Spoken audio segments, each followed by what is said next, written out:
Selamat pagi, salam sejahtera untuk kita semua. Bapak Ibu yang terhormat, alhamdulillah pada kesempatan pagi hari ini kita dapat berkumpul di Laboratorium TIK SMP Negeri 1 Lombok Besar dalam kegiatan berbagi praktik baik pembatik level 4. Untuk teman kita atau rekan kita adalah Ibu Pida Winata Limbong SPD dan Lia Pajarwina SPD. Baiklah, untuk mengawali kegiatan ini agar kegiatannya dapat berjalan dengan baik dan lancar, marilah sama-sama kita melapaskan basmalah.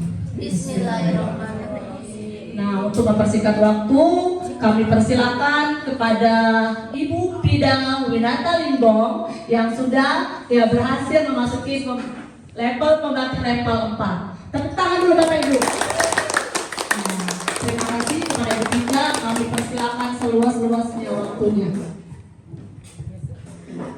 Terima kasih kepada Ibu Apri selaku Ketua Kombel Semen Sabuk, dan terima kasih untuk kesempatan yang diberikan kepada kami saat ini. Bapak Ibu, terima kasih untuk kehadirannya di ruangan ini. Sebelumnya Bapak Ibu izinkan saya untuk mempresentasikan tentang pembatik itu apa dan apa yang sedang kami kerjakan saat ini. Jadi Bapak Ibu, pembatik itu adalah pembelajaran berbasis TIK. Pembatik itu adalah program peningkatan kompetensi pendidik, tenaga kependidikan, dan dinas pendidikan dalam kegiatan belajar, mengajar, dan berkarya untuk mendukung terciptanya inovasi pembelajaran kolaboratif dalam implementasi kurikulum merdeka dengan mengedepankan pemanfaatan platform teknologi. Nah, Bapak Ibu, pembatik yang sedang kami ikuti saat ini ada 4 level. Level yang pertama itu adalah level literasi, yang kedua itu adalah level implementasi, yang ketiga adalah level kreasi, dan yang terakhir adalah level berbagi dan berkolaborasi. Nah, di level 4 ini kami terdiri dari 30 peserta, dan peserta sekarang akan mengikuti berbagi dan berkolaborasi. Nantinya akan dipilih lagi 5 terbaik yang akan diseleksi menjadi satu duta teknologi mewakili Kepulauan Bangka Belitung, seperti itu. Level berbagi dan berkolaborasi ini kami telah melaksanakan sebelumnya. Di level 3 itu ada namanya kreasi. Kreasi di level 3 itu ada pilihan. Yang pertama ada membuat audio pembelajaran, video pembelajaran, multimedia pembelajaran interaktif, dan yang terakhir itu ada edu game. Nah, ada 4 pilihan yang diberikan kepada kami, dan kebetulan saya dan Ibu Lia memilih membuat MPI atau multimedia pembelajaran interaktif. Nah, apa itu multimedia pembelajaran interaktif? Itu adalah sebuah kombinasi dari berbagai media seperti bisa teks, gambar, suara, animasi, video, dan lain-lain. Nah, itu dipadukan dan memiliki interaksi dengan menggunakan alat seperti komputer maupun peralatan elektronik lainnya. Jadi nanti multimedia yang dibuat ini bisa dimanfaatkan sebagai media pembelajaran yang bisa digunakan di kelas, seperti itu. Nah, jadi multimedia inilah yang akan kami bagikan hari ini. Jadi implementasi yang telah kami laksanakan di kelas itu yang akan kami bagikan hari ini kepada Bapak Ibu semuanya di tempat ini. Adapun judul yang saya buatkan untuk implementasi yang saya telah kerjakan Bapak Ibu adalah meningkatkan interaksi siswa melalui pembelajaran Teams Games Turnamen atau TGT yang berbasis TIK. Situasi yang ada di sekolah kita, mungkin kita Bapak Ibu sama-sama tahu bahwa saya sebagai guru IPS terkadang mengajarnya itu hanya mengandalkan video atau buku teks. Dengan kondisi minat belajar siswa kita di sekolah, saya rasa itu sangat tidak menarik minat belajar. Itu bisa dilihat dari masih banyak ketika pembelajaran anak-anak yang ngantuk, bahkan tidak jarang mereka tertidur ketika kita sedang mengajar, seperti seperti itu. Nah, yang kedua, kita lihat anak-anak kita hampir semuanya, tidak seluruhnya tapi hampir 90% bisa saya bilang mempunyai gadget, handphone seperti itu. Nah, selain itu mereka sering nobar sampai malam-malam, ujung-ujungnya besoknya pas ketika jam pelajaran, jam pertama saja sudah tidur, ngantuk. Ketika kapan jam istirahat pasti sudah ada bergelimpangan di belakang kelasnya. Nah, selain itu sangat susah mengajak anak-anak kita untuk fokus belajar dan juga mengikuti alur pembelajaran yang sudah kita rancang seperti itu. Nah, selanjutnya itu tantangan. Tantangan yang bisa saya lihat itu adalah bagaimana cara efektif untuk meningkatkan perhatian siswa, partisipasinya dalam pembelajaran, gitu. Atau bagaimana kita bisa membuat sebuah pembelajaran yang menarik dan interaktif. Itu tantangan yang pertama. Tantangan yang kedua, persiapan untuk membuat pembelajaran yang menarik, yang mampu membuat minat siswa itu lebih tinggi. Itu persiapan perencanaannya saya rasa itu cukup banyak Bapak Ibu, seperti itu. Nah, yang ketiga itu bagaimana memanfaatkan dan mengintegrasikan TIK dalam pembelajaran.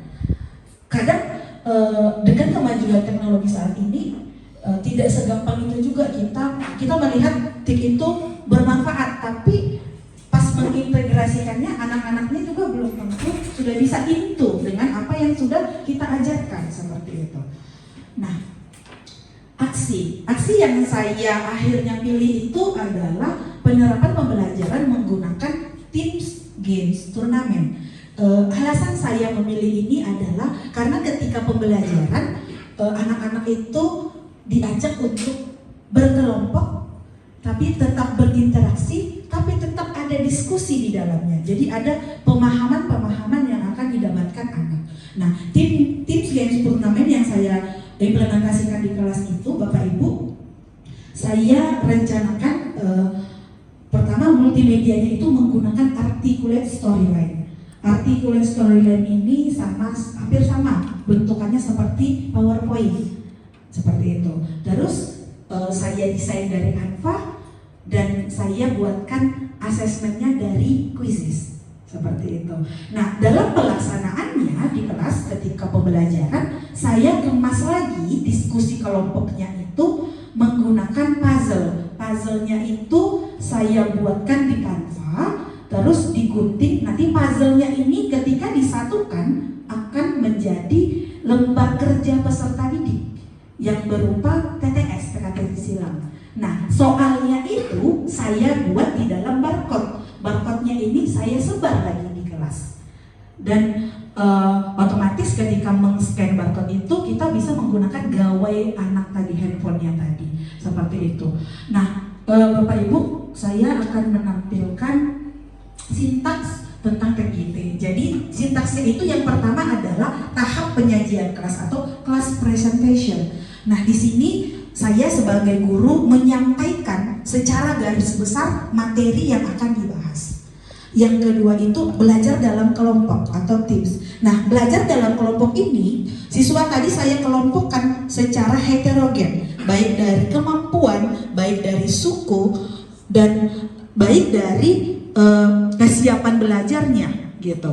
Nah, setelah itu di dalam kelompoknya itu saya berikan mereka kesempatan untuk membuka MPI-nya dan juga memilih antara MPI yang berupa presentasi tadi atau video. Jadi kita kembalikan lagi. Jadi tidak diseragamkan tapi pilih mau mendengarkan video atau mau hanya gambar dan tulisan seperti itu.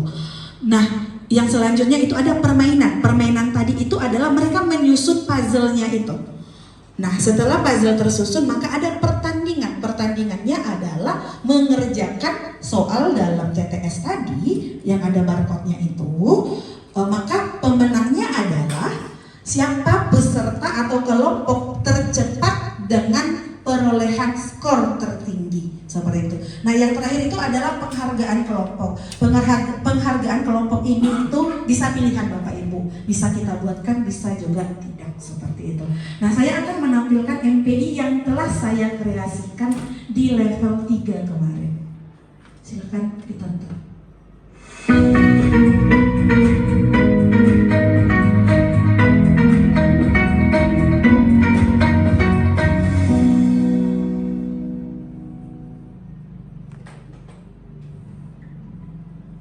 Nah, kan tadi saya katakan bahwa MPI itu adalah multimedia pembelajaran interaktif, di mana kita bisa melihat interaktifnya. Interaktivitasnya itu bisa dilihat dari bagaimana kita bisa mengklik pilihan yang ada yang sudah diberikan oleh pengembang seperti itu. Jadi jika siswa sudah melihat tampilan tadi, kalau mau melihat petunjuk penggunaan tinggal diklik, diarahkan ke petunjuk penggunaan.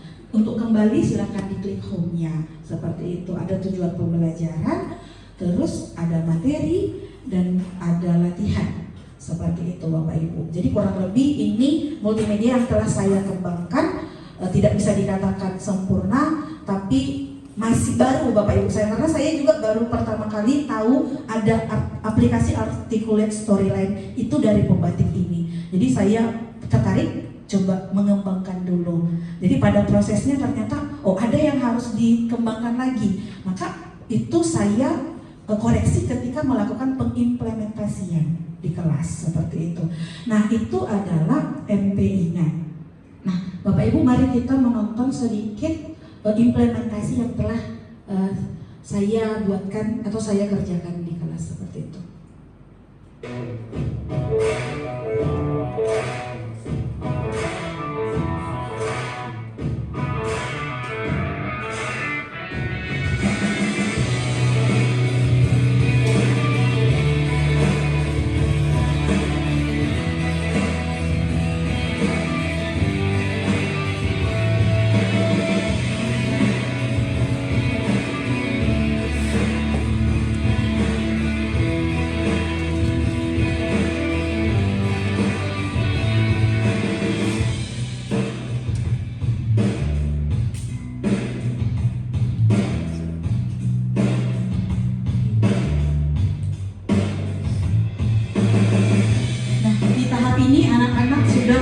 Menyusun puzzle-nya tadi Bapak Ibu. Jadi dengan menyusun puzzle mereka juga belajar untuk fokus dalam pembelajaran.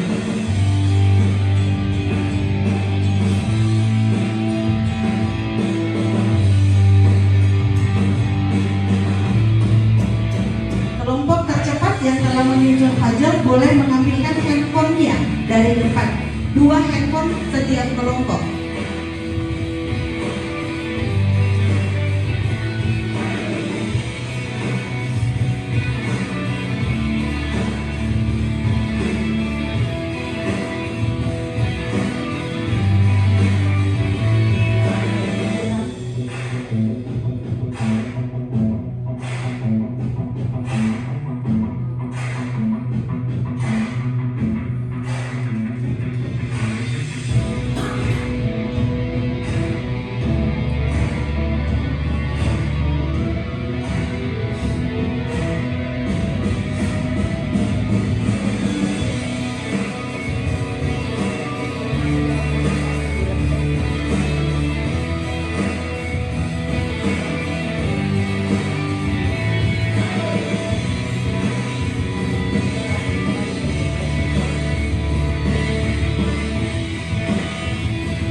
Ada asesmen yang telah dikerjakan anak. Nah, berikut adalah tampilan yang mereka desain Canva tentang materi yang sudah kami laksanakan di dalam kelas.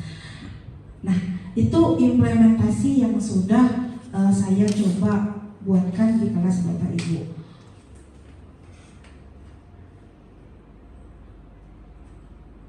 Nah, selanjutnya refleksi dari kegiatan ini adalah ternyata kita bisa menyesuaikan kebutuhan belajar siswa itu. Kita bisa melihat dengan mereka yang kurang fokus, mereka yang minatnya ternyata rendah, ada hal yang bisa kita lakukan, bagaimana cara untuk meningkatkan minat belajar mereka. Nah, selain itu ternyata proses pembelajaran melalui kegiatan ini mendorong partisipasi siswa. Ini kelihatan Bapak Ibu, saya sudah coba aplikasikan ini di kurang lebih 3 kelas. Tiap kelas, hampir tiap kelas itu kan kita punya anak yang pentolan yang luar biasa begitu. Ternyata ada agak excited mereka melakukannya. Yang biasanya tidak bergerak juga mau dia bergerak. Entah dia bergeraknya nge-scan barcode-nya tadi gitu, atau dia pas nyusun puzzle-nya, atau ngelem kertasnya gitu. Nah, terus integrasi teknologi dalam pendidikan itu ternyata bisa dan mampu untuk menarik perhatian siswa. Nah, ini ada refleksi yang saya buatkan di kelas untuk diisi anak-anak menggunakan aplikasi Padlet. Jadi ini beberapa yang sudah mengisi, tidak semuanya saya screenshot Bapak Ibu, tapi hampir dari semuanya itu mengatakan mereka pengen lagi pembelajaran yang berbasis games gitu. Karena ternyata setelah saya lihat memang anak-anak kita ini anak-anak yang aktif. Kalau bisa jangan cuma duduk aja, maunya bergerak terus gitu, seperti itu. Nah, kesimpulan yang bisa saya ambil itu adalah perlunya optimalisasi pencapaian belajar dan semangat siswa. Terus mengembangkan kemampuan siswa untuk belajar dalam tim dan secara individu. Jadi anak-anak kita tadi yang seringnya kalau kita kasih berkelompok, aku nggak mau satu kelompok sama dia, aku maunya sama ini, sama itu. Ternyata pas digabungkan itu hampir, tidak saya bilang semuanya, tapi hampir semuanya bisa bekerja sama gitu. Terus yang selanjutnya adalah mendorong pengembangan kemampuan digital siswa. Jadi anak-anak kita yang tahu sebelumnya tidak tahu scan barcode itu bagaimana caranya Bu gitu.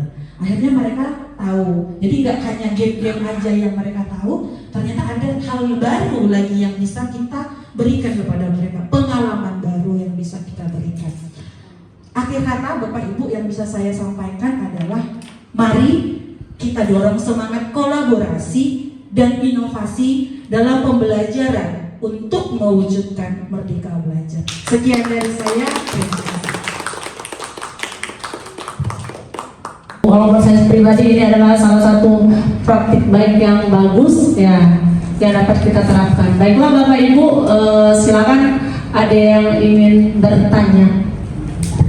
Baik, Assalamualaikum warahmatullahi wabarakatuh. Izin Bapak Ibu, ini saya ingin menanyakan. Tadi kan kalau di pembelajaran dari Ibu Dia, kendalanya pastinya nggak bisa double click kan. Nah kalau di tempatnya Bu Fida bagaimana? Apakah kendalanya ada? Dan terus saya melihat dari paparan Bu Lia dan Bu Fida itu sangat menarik sekali ya. Dari pembelajaran praktiknya, model tim skillnya, apakah ini bisa Ibu Ketua Komdel dilanjutkan agar kami juga bisa membuatnya begitu? Baik, terima kasih. Izin Pak Ramson, bisa dilanjutkan lagi Pak pelatihan khusus PGT apa MPI ini salah satu ya semuanya kan mungkin termasuk saya juga masih kapten sekali kan ya ada tidak Pak Ramson. Oke, Bapak Ibu, saya apresiasi dua-duanya luar biasa. Apa yang saya pernah lakukan di waktu mengajar Bapak Ibu itu hanya sebatas ice breaking ya, tetapi permintaan anak itu berkelanjutan, apalagi model seperti ini. Itu makanya kemarin Bapak Ibu saya mengizinkan setiap guru baik wali kelas untuk memerintahkan membawa handphone anak. Yang penting kita bisa kendalikan. Dan yang kedua, pertanyaan tadi Bu Nadia sudah saya pikirkan, kemungkinan besar setelah kita ujian asesmen akhir kita akan maraton di sana. Ya, kita persiapkan untuk semester 2. Jadi praktek baik dari Bu nanti juga saya percaya Bu Apri juga punya, tapi masih dipendam dia dengan membeku. Ya, hal itu harus dicairkan. Untuk berbagi dengan baik. Saya tahu itu ada, ya, saya tahu betul. Itu makanya. Nah, yang kedua, yang hari ini yang Bu Fida tadi, silahkan dengan Bu Lia nanti kita jadwalkan untuk berbagi aplikasinya, praktek aplikasinya, supaya nanti kita bisa lebih interaktif lagi, Bapak. Karena harapan saya itu belajar yang menyenangkan. Pokoknya belajar yang menyenangkan. Pokoknya apapun itu kondisinya, sekecil apapun, yang penting ketika selesai pembelajaran kita buat anak tertawa lepas. Seru, belajarnya juga seru segala macam. Itu yang saya harapkan dan itu yang saya menjadi mimpi saya untuk SMP kita nih. Bapak Ibu, sekali lagi kita akan maraton di bulan 12. Kita siapkan setelah ujian, kita akan jadwalkan. Bu Apri silakan nanti disiapkan jadwalnya dan kita buat dengan spanduk yang cukup besar juga, betul-betul kita siapkan dengan baik karena itu kita kejar untuk semester berikutnya. Pembatik, saya berharap next level terus, maju terus, lanjut terus, pokoknya apapun, kalau apapun kebutuhannya tolong dikomunikasikan dengan Bapak supaya kalau masih bisa kita perlengkapi, kita lengkapi. Apalagi kebutuhan-kebutuhan untuk di semester berikutnya kita siapkan semuanya dengan baik. Terima kasih. Terima kasih Pak atas apresiasinya dan kesempatannya. Nanti berarti kita akan jadwalkan kita akan menggunakan aplikasi NPI tadi ya Bu Fida, dengan Ibu Lia bisa menjadi narasumbernya. Bapak Ibu silakan, ada lagi yang mau bertanya? Ya tadi kendalanya, silakan Bu Fida. Oke, terima kasih kepada Ibu Nadia. Bapak Ibu coba boleh dilihat di depan. Nah, jadi ini bentukannya Bapak Ibu EPI itu. Kalau pas pembuatan, nah kalau tadi Ibu Lia itu di awal itu kan ketika didesain di Canva, dia itu ada melingkan dengan apa yang mau dibuka gitu. Jadi sudah dinamain dulu apa dia home, tujuan pembelajaran segala macam. Nah, kurang lebih sebenarnya kalau pola berpikirnya atau story-nya itu sama saja. Hanya saja jika menggunakan aplikasi ini, aplikasi artikel storyline ini, itu adalah menyamakan antara pikiran kita dengan yang ada di komputer. Itu yang pertama. Yang kedua, kendalanya kalau dari segi teknis paling di laptopnya, tapi kalau untuk pelaksanaan sangat gampang. Ini hampir sama seperti kalau kita menggunakan PowerPoint, tampilannya juga hampir sama. Jadi itu saja kendalanya Ibu Nadia. Untuk lebih lanjut nanti bisa kita diskusikan di luar. Itu saja, kalau ada pertanyaan dikembalikan lagi kepada Bu Apri. Terima kasih. Tadi kan langkah-langkah yang dijelaskan oleh Bu Fida tadi itu bahwa harus merancang di Canva terlebih dahulu. Nah, apakah pertanyaannya itu apakah bisa menggunakan misalnya PPT biasa dirancang di situ terus nanti dimasukkan ke itu? Bisa. Jadi seperti ini Bapak Ibu. Sebenarnya bawaan dari aplikasinya itu sudah ada, sama kayak PowerPoint tampilannya. Hanya saja kalau kita pakai itu kan sangat template ya, supaya dia bisa menarik perhatian mereka, kita butuh dari Canva tadi, karena di Canva sangat banyak icon grafis dan segala macam yang sangat menarik yang bisa kita kreasikan. Demikianlah Bapak Ibu praktek baik pemanfaatan multimedia pembelajaran interaktif sebagai media pembelajaran berpusat pada peserta didik yang kami sampaikan hari ini dengan judul PADI, pemanfaatan dan inovasi pembelajaran